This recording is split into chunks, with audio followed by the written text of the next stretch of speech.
From Hollywood, it's time now for... Johnny Dollar. Hi, Johnny. Who dat? George Reed. Well, Merry Christmas, George. Is it? Oh, what's the matter? You ever hear of Jediah Gillis? Eccentric? Owns about half of Rhode Island? That's the boy. A couple of weeks ago, he wrote a special policy on an item he wanted insured. And it's up and disappeared, huh? How'd you know? Oh, just a wild guess. What did he lose? I hope you're sitting down, Johnny. Yeah? Why? Because the insured item is a mouse. House? Mouse. What?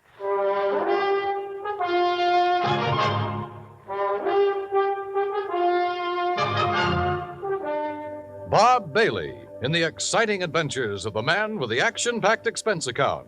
America's fabulous freelance insurance investigator. Yours truly, Johnny Dollar.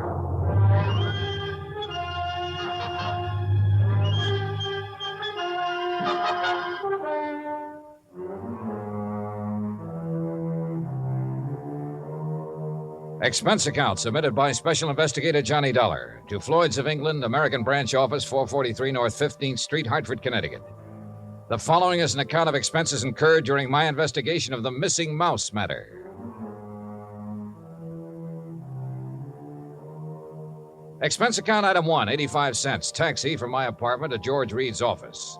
He was on his feet waiting for me. His Ivy League suit looked as though it had been slept in, and he needed a shave. Close the door, Johnny. Yeah, sure. Johnny, I'm going to level with you. This thing has me going. Well, it serves you right. Anybody who'd insure a mouse deserves what he gets. Yeah, but it isn't an ordinary mouse, Johnny. No? Not according to Mr. Gillis's original application. Yeah, take a look. Item to be insured. One unusually talented grayish-brown mouse. Unusually talented? Like how? I don't know. What? I tried to find out, but Gillis wouldn't tell me. And still you issued the policy. You know our company, Johnny. We have a reputation for insuring almost anything, but we have to draw the line occasionally, and we would have here, except for one thing. What's that? And believe me, it better be good. It is. Gillis carries all of his insurance with us. Yeah, but even so. Just one of his several policies is a straight life for $350,000. Wow, king-size premiums, huh? Exactly. So when he called asking us to insure this fellow's mouse for a few weeks... Wait a minute. Gillis doesn't own it? No. Well, who does? It belongs to a friend of his, a man named Glazer. He's spending the holidays with Gillis. Gillis didn't want to be responsible if something happened to Glazer's mouse while he's there, so he asked us to write the policy. How much did you insure it for? All the company would allow, $5,000. Oh, now, George, you think I want to get all worked up over a lousy $5,000 loss? What kind of a commission can I possibly make on that? Look, give me a chance to finish, will you? All right, but only because it's Christmas. All right. Late last night, I received a call from Gillis. He wanted to know whom we considered the best investigator in this part of the country. When I told him, he told me about the mouse and insisted I send you up to help look for it. No, George, I'm sorry, but I'm going to pass. I've handled some screwy cases in my time, but this is... Please wait till I finish, will you? I told Gillis you wouldn't be interested. That's when he started putting on the squeeze. Squeeze? How do you mean? He said if I didn't get you, he'd cancel his policy. Oh, come on. You don't believe that, do you? I don't know what to believe. Gillis is a screwball of the first water. We've known that for a long time, and frankly, I'd rather not take a chance. Well, you've got to. Maybe not. I've received an okay from upstairs. On this one, you can write your own ticket. Well, why didn't you say so in the first place? You didn't give me a chance. Look, there's a train for Providence at 3:30. Here's Gillis's address. He wants you to stay with him. That'll cost more, Georgie. It figures. Merry Christmas, Johnny. Same to you, Santa Claus.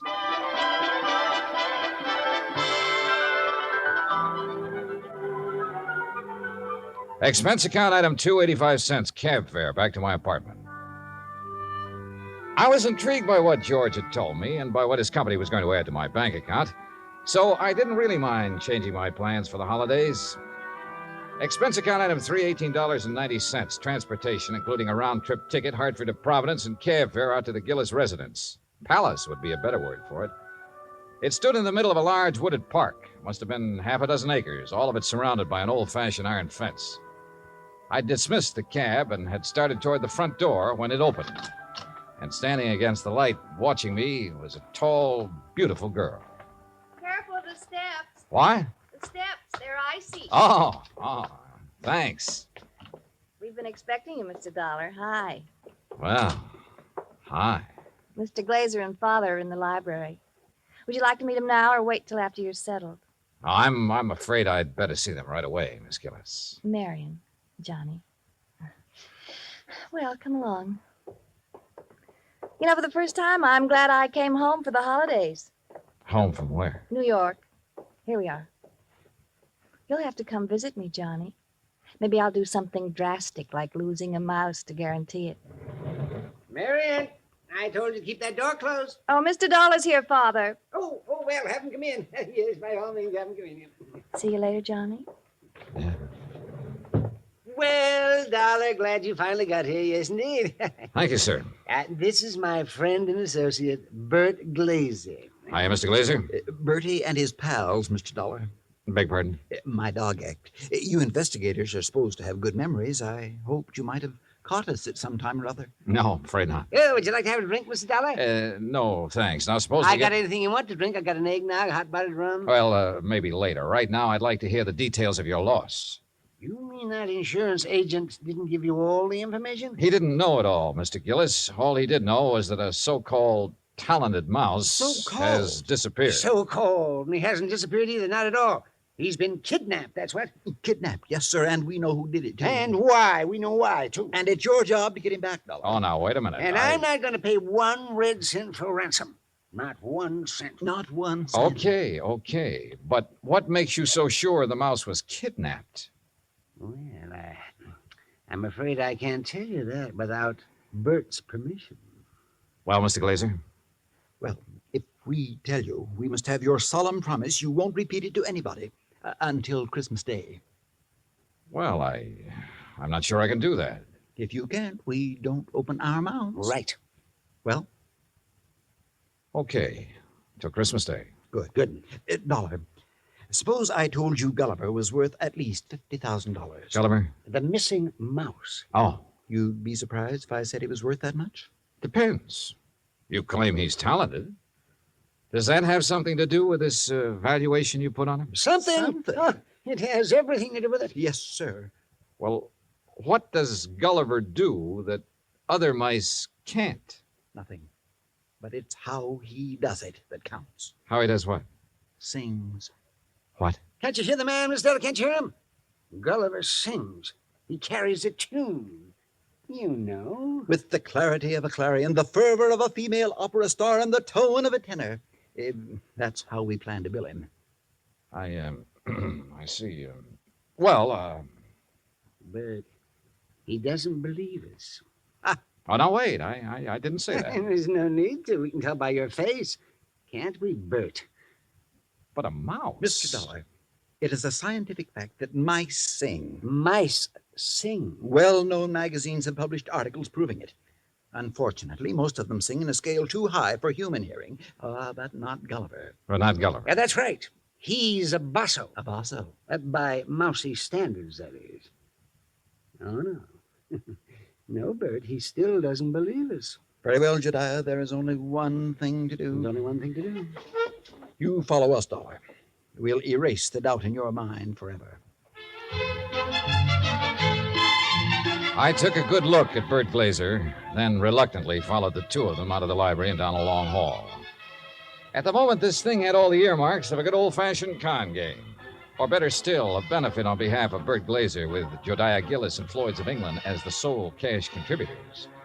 We wandered for what seemed like blocks through the old mansion and finally reached a large playroom.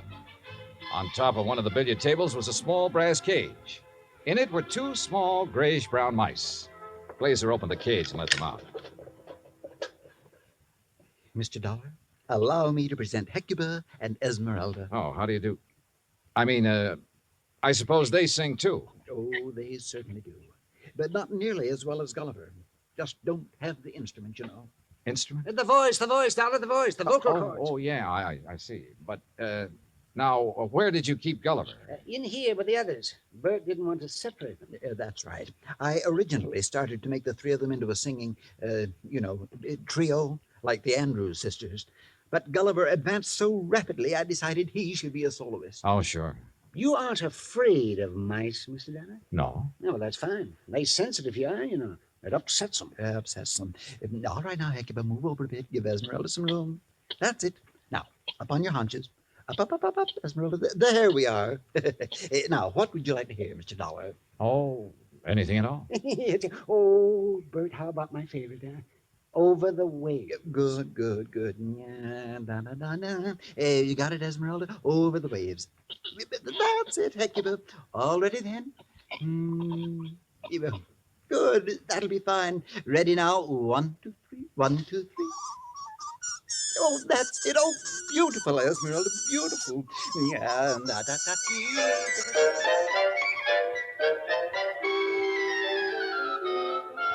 Well, I won't say I was convinced, but I won't say I wasn't. But I will say those mice were singing something, or giving a mighty good imitation of it. We returned to the library, and this time I sampled the eggnog liberally. Is that all right, Dollar? Oh, fine, thanks. Well, Dollar, you know now why we believe Gulliver was kidnapped? Well, I'm not sure. To exploit him. What else? Exactly. You have any idea who did it? Harry McQueen, that's who. McQueen. Who's McQueen? Used to be my agent. Theatrical agent? Uh-huh. He's been snooping around here lately, Johnny. We figure he's gotten wind of our mice. Well, what do you mean by snooping around, Mr. Gillis? Oh, you know, he's been out here twice this week wanting to see me. Had to kick him out of here yesterday morning. How'd he get in? Well, my daughter answered the door. Yes. She didn't know McQueen from Adam. So when he asked for me, she figured he belonged in here, rehearsing the show with the rest of us. Rehearsing what show, Mr. Gillis? What show? The show for the Children's Hospital. Jodiah puts one on for the sick kids every Christmas Eve. Of course. You know, Dollar, variety act, a Santa Claus. This year, though, we got a radio hookup. Go all over the state. And Gulliver, well, he was going to headline. And that's why I sent for you, Dollar. I figured you can get him back by tomorrow afternoon if anybody can. How long was McQueen in here before you noticed him? Long enough to lift Gulliver. This was our dress rehearsal, Dollar. We'd asked some of the kids from around the neighborhood in to watch, so it was pretty crowded. Where were the mice during the rehearsal? Well, that's where I made my mistake. What do you mean? We were keeping them a secret till the real show. Well, where were they? In their cage, over there on the mantel. Now, we were using this part of the room for the stage, so McQueen could have just reached in and taken Gulliver without us seeing him. Now, what makes you so sure McQueen did it? We told you. Besides, who else would want him? Who else? And it was right after I kicked him out of here that I discovered Gulliver was missing. What'd you do then? I called off the rehearsal and started searching for him. McQueen? Big Gulliver. And I put in a telephone call to the Providence house where McQueen was staying. Did you talk to him? Nope. They said he checked out. After questioning them for a while, I finally had a nightcap with Jediah, then went to the phone in the hall and made some calls, including one to George Reed. Well, how's it going, Johnny? It's not. That's why I'm calling. Look, they think a theatrical agent named Harry McQueen stole the mouse. He has offices in Boston and New York. I placed a person-to-person call to both offices, but with tomorrow Christmas Eve, he might not get the message. So, what do you want me to do? Find out his home number. Ask him to call me here. Okay. Anything else? Hello? Johnny? Johnny, you there? Yeah. And so is a cat. What? A big yellow cat. What's so unusual about that? Oh, nothing. Except he's got a grayish-brown mouse between his two front paws.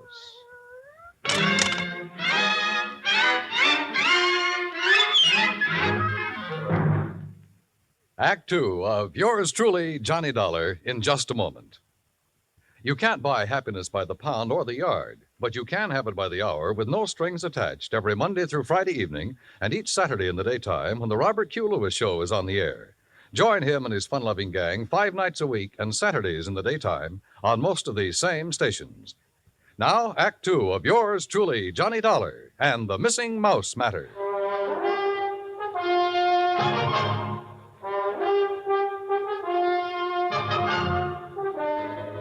I was standing in the hall of Jediah Gillis's home looking at a big yellow cat that had a mouse between its two front paws. As far as I was concerned, a mouse is a mouse, and this one could be Gulliver. I cut short my phone conversation with George Reed, then started toward the cat. Here, kitty. Here, kitty, kitty. Nice, kitty. Pretty kitty. Mama, Here, kitty. Mama, where are you? Here, kitty, kitty. That's a good kitty. Now, kitty, let me have the little mouse. Mama, you naughty cat. Where? Oh, This cannibal belonged to you, Marion? yes, I promised Father I'd... What do you mean, cannibal? Take a look. Oh, no. Oh, yes. And he's very, very dead. Oh, you don't think it's Gulliver, do you? Well, Mr. Glazer will have to identify him. And if he is, Well, that's that. Oh, no, Johnny. What do you mean? Oh, Johnny, please, you don't have to tell him, do you? Well, sure. If it's Gulliver, this thing's cleared up. If it's not, your Rama gets a reward for being a good mouser. Oh, Johnny, please. Dad almost had a fit when I arrived here with Rama. He made me promise to keep him in my room. This the only time he's been out? Well, no. Oh. He was out for a little while yesterday while they were rehearsing. I didn't notice he was gone till after lunch. Then the corpse could be Gulliver's. Oh, Johnny, if it is, there's nothing we can do about it now. And if you tell my father, besides making him angry, it'll break his heart. All right. I won't say anything until tomorrow night. Oh, thanks, Johnny. Night. Good night.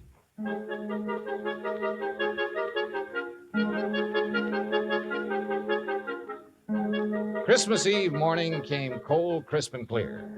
The Gillis grounds were covered with new fallen snow, and the trees were heavy with icicles, giving the whole place the look of a winter wonderland.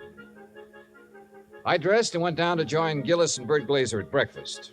I was on my third strawberry when the phone started to ring. Yeah. You expecting a call, Dollar? Yeah, matter of fact, I am. Yeah, and you'd better answer it. If it's somebody at the broadcast station for me, tell them I'll be at the Children's Hospital at noon. They can call me there. Right. Hello? Johnny Dollar? Speaking. Look, I don't know what's going on down there or why you're going to pester me about it. Who is this? Harry McQueen, who did you think? Well, I wasn't sure. Well, your friend Reed got me out of bed this morning, Dollar. He told me you wanted to ask me some questions about a mouse that's missing from Jediah Gillis's place. Hey, that's right. What do you know about it? Well, I've done a lot of pilfering in my time. I've taken towels from hotels from Maine to Miami and Seattle to Bridgeport. But I never had to stoop so low as to steal a mouse from any hotel, garbage dump, trap, or field. Do I make myself clear? Perfectly. Except for one thing. Yeah? This particular mouse was a performer. Was a what? He was trained, did tricks. Still doesn't interest me. Well, then why were you trying to see Mr. Gillis? To get some of my people on his Christmas show. Anything wrong with that? No. There'll be a lot of publicity about it. Would have done him a lot of good. And you're sure you weren't interested in the mouse? Look, Dollar, when I went into this business 18 years ago, I swore then I'd never handled kids, belly dances, or animal acts. But you handled Bert Glazer's dog act. Is what? Dog act. Bertie and his Oh, pals. somebody's feeding you a line, Dollar. That act was Bill Bertie and his pal, and the pal is a dummy. Glazer's a top-notch ventriloquist. He's a master. You hear me, Dollar? Yeah, Harry. I hear you fine. I had to do some thinking, so I put on my coat and went outside for a walk around that wooded park. What I had just learned about Glazer confirmed what my instinct, my common sense, had been telling me all along. Except for one thing. The performance given by Hecuba and Esmeralda the night before. If Glazer had been doing the singing for those two mice, he was a master ventriloquist. Which was exactly what Harry McQueen said he was. I'd started back toward the house, wondering if I should get Jediah aside now and tell him or wait until after the show, when something soft and cold hit me on the back of the head. Hey! Sorry, Johnny, I couldn't Oh. resist such a serious target. Anything new? Well, if you mean have I found Gulliver, the singing mouse, no. Dad told me to tell you if Gulliver does turn up before 1:15, rush him over to the hospital. Yeah, sure. But I think that's extremely unlikely. You think Rama got him, don't you? If he did, he got a very ordinary mouse. He didn't get one that sings. I'm afraid I lost you. Doesn't matter. Oh, now I wonder what he wants. Who? That boy on the porch. Oh, well, if this was Hartford, I'd say he was the paper boy coming around to collect. Well, it's not Hartford, and he's not a paper boy because Dad doesn't subscribe to anything but Fortune. Oh, well, then he's selling something. Well, if he is, he's not going to give us a chance to buy any. Johnny, looks like we scared him off. That's funny. Hey! Hey, come back! He sure tore out of here when he saw us. Wonder what he wanted. Do you suppose he was one of the kids they invited in to see the dress rehearsal? Well, if he was, what would he be doing back here today? I don't know. Let's take a look around. We found it in the playroom, near where Gulliver's cage had been. It was a roundish metal clamp, the kind a boy wraps around his trouser leg when he's riding a bike. I was about to call the hospital and ask Jediah for a list of all the kids they'd invited to the rehearsal when the front doorbell rang. Johnny, it's that boy again. Better let me get in.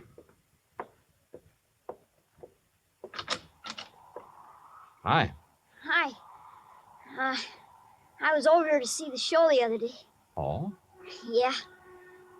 You see it? No, I wasn't here then. Oh. Jeez, sure is cold, ain't it? Yeah, sure is. Oh, why don't you come in and get warm? Oh, no, that's okay. No, come on. Nobody's here. No? Oh, okay. Yeah, sure, come on. I don't want to bother nobody, you know. I was just riding by and I thought I'd stop and tell old man Gillis what a swell show they put on. You really liked it, huh? Yeah. All except for that Santa Claus. Oh? What was wrong with him? Nothing. Just that, well, who believes in all that smushy kid stuff? Kids, I guess. How old are you, Bobby Neves. How old are you, Bobby? Almost 11. Well, being that old, I can understand why you weren't impressed with the Santa Claus. All that other stuff, too. You know, like giving presents and singing those hymns and junk like that. You gotta cut it out when you start growing up. You sure do, boy. Yeah. You know, you and my mom, you get along just fine. Oh? Yeah. She feels about Christmas. She feels about Christmas just like you and me do. All right. Yeah. Boy, this log fire sure makes your eyes smart, don't it? Yeah, it sure does. Where do you live, Bobby? Crosstown, Scully Avenue. Well, how'd you happen to be over here the other day? Well, I was riding my bike when I saw this dog. Well, gee, he was... Anyhow, when I tried to catch him, he ran from me. I followed the silly mutt clear over here. You ever catch him? No. I was about to when this man hollered and asked me if I wanted to see a free show. So I came in. I see. Well, you must like dogs a lot, huh? Sure. You got one? Used to have one when my pop was with us, but we can't have no pets where we're living now. Oh, that's rough. Yeah. You know that poem? Which one? You know, about all through the house not a creature was stirring, not even a mouse? Yeah? Well, that fits our place. Especially now. How do you mean? Well, I didn't think he'd miss it, you know. Man with a house as big as this one and all. So when I saw this cute little fella up in that cage, well, I didn't really mean to take him on holding me, but when he got under my sweater and was real quiet, like he liked me, well, you know what I mean. Yeah, Bobby. I know. But I got to thinking and decided to bring him back. So would you give him to the old man, to Mr. Gillis for me, please? No, I think you'd better do that yourself. Oh, no, please. He might be awful mad at me by now. No, Bobby. In fact, you're going to get a reward. Yeah? Word of honor. Now, what do you say we go down where Mr. Gillis is putting on that Christmas show and see it? Okay? Oh, sure. Bobby. Yeah? Did you notice anything unusual about this mouse? Yeah, I sure did. What was it? He got some white on his right hind foot.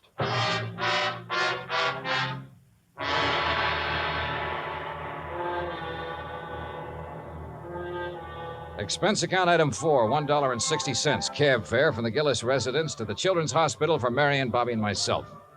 Inside, we followed the sound of children laughing and reached the auditorium. Marion found a seat among the nurses, and I took Bobby backstage. When Jediah saw Gulliver, his face lit up like one of the trees he'd had delivered to the war. Oh, Gulliver! By golly. I knew if anybody could do it, you could, Dollar. I didn't do a thing, Mr. Gillis. All the credit goes to Bobby. Oh, to Bobby. Well, I'll speak to you after the show, young man. Yes, sir. Bert, look, he's back. Oh, glad to go, my stout Gulliver. Oh, I do declare I have never been so glad to see a person before. You better hurry, Bert. He's scheduled to go on in just a minute. Oh, he will. Well, I'll go check on the microphone when everything be just so. Don't go away, Dollar. No, he won't. Bobby, why don't you sit over there where you can see the stage? Yes, sir. Bert, you think Gulliver will sing today? I know he will. Oh, get ready, Gulliver. But that boy had Gulliver all day and all night, and he didn't sing once. Ah, did the boy ask him to?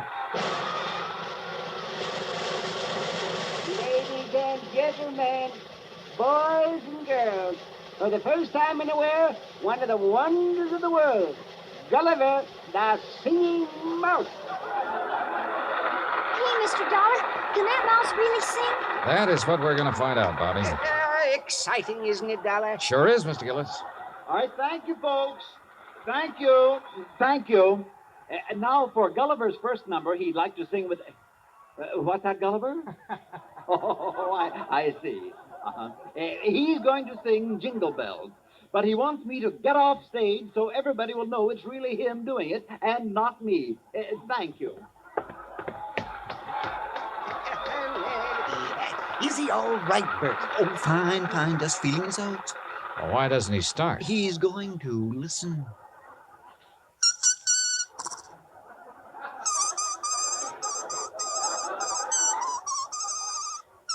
Well, Dollar. Now I have seen everything. Me too. Gee.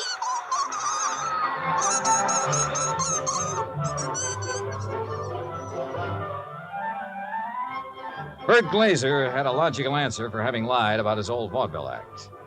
He knew I wouldn't believe the mice could really sing if I'd known he was a ventriloquist. And you know, well, after all, yet sometimes... Expense account total, including cab fare, Hartford Station to my apartment, $38.20. As for my separate and additional fee, as agreed upon before I took this matter, well... There's a boy named Bobby Neves who lives on Scully Avenue over in Providence. See that he gets it, huh? Yours truly, Johnny Dollar.